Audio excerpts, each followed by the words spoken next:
Hey everyone, I'm gonna do kind of a video on my CVA Paramount Pro Colorado. If you're looking at getting something that's got a little more reach and is still Colorado legal, this is a 50 cal version of the Paramount that came with iron sights, which anyone in Colorado knows is what you have to legally hunt here. You have to have a 50 cal or larger for elk, so this fills that niche too. So I'm just going to give you a quick rundown because I've done some custom things to this that better suit my needs, and I feel honestly made the rifle better for multi-purpose use and just all around in general. So as you can see, if you're familiar with this rifle, I've added a cheek riser. The purpose for that is I plan on using this rifle in the open-sighted season here in Colorado, as well as possibly in the rifle season where I can use an optic. And then I do some hunting in other states that allow me to use optics. So I wanted to be able to go back and forth. So what I came up with was I had to put a cheek riser on it because I am running a Vortex Viper PST Gen 2 5-25 in mils.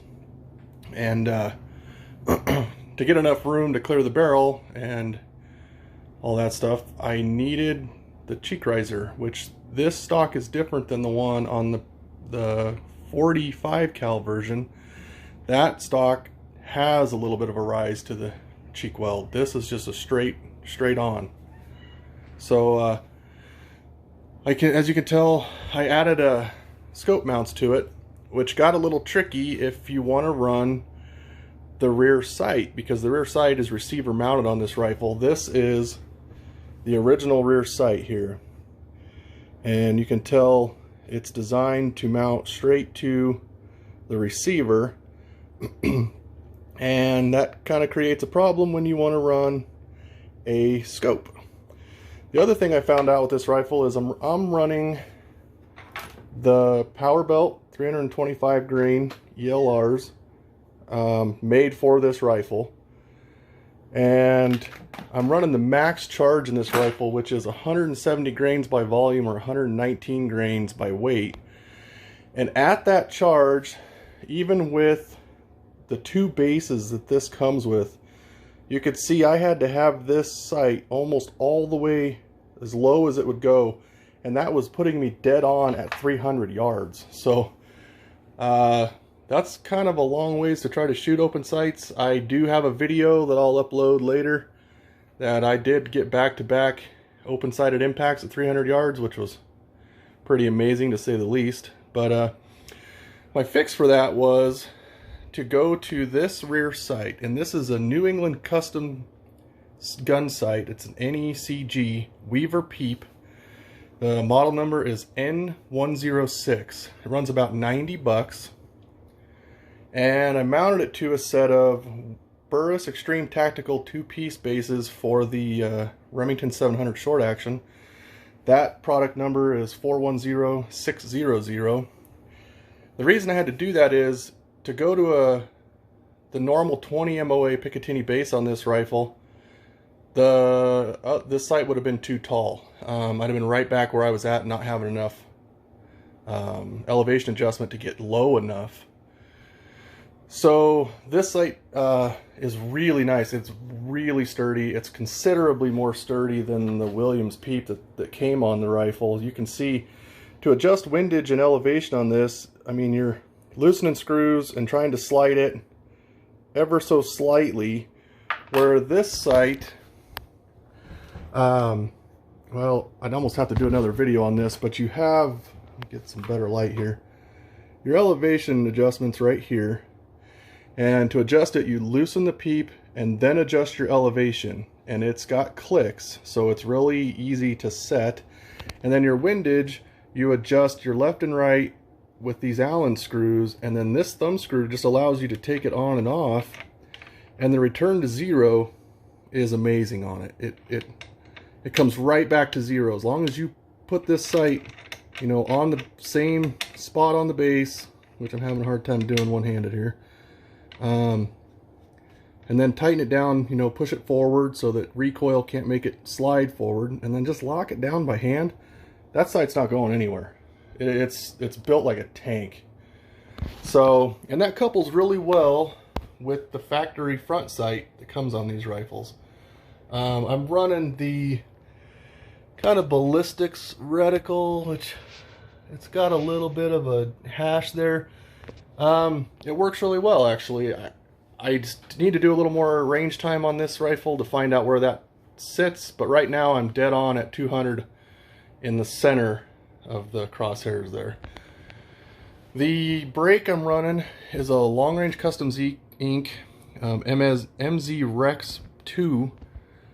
He was spinning these up for a while for CVA Paramounts, and I've kind of heard a rumor that he's not making them anymore since CVA released their brake, which is kind of a pity because the availability with CVA, as anyone knows, is really spotty.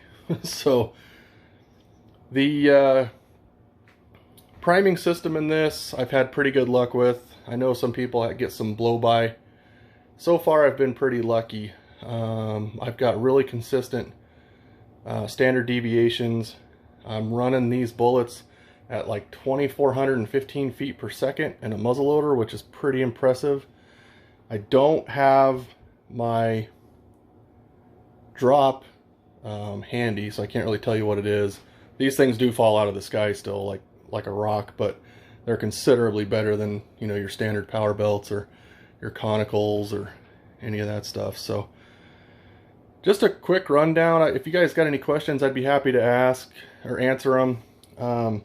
It does come with a carbon fiber collapsible field rod, which I had really good luck with. I didn't have any problems with this thing breaking down on me. You know, I've heard some people with the aluminum rods, they had some issues. This actually folds up into four sections, and then it comes with a decent case. You got to watch this case. The rod does try to pop out of it every once in a while. And then it does come with a range rod, a good sturdy, I think it's steel range rod. I suggest using that while you're target practicing and stuff. I did take 2 animals with this year. I actually took that mule deer at 186 yards with it, and I took a bull elk. Yes, our Christmas tree is still up. My wife likes the smell, so we keep it as long as we can, but that's the bull I took with it this year. Those were both at about 185 yard shots, so it's been a really consistent rifle, and I've really enjoyed it. So if you guys got any questions, feel free to ask. I'll answer anything I can answer, and if you need to see more in a video that's more specific, just let me know and I'd be happy to oblige. That Vortex Gen 2 PST Viper, they're rock solid. It's an amazing scope. So don't hesitate to run something like that on this gun. And I think that pretty well finishes it up. So like I said, if you got any questions, feel free to ask. Thanks. One thing I forgot to mention, that cheek riser is from Matthews Fabrication. This thing is great. Got in touch with him, told him the rifle I had and what my uses were going to be, and he made this up. I want to say the color is OD green.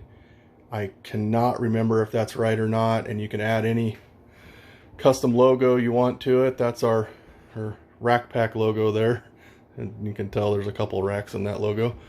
But he'll do it up custom for you depending on the stock, and then you have multiple choices on the mounting hardware.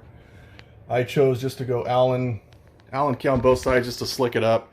Makes it easier to get in and out of the case, and once I've got the scope on it, that's going to get set and stay there.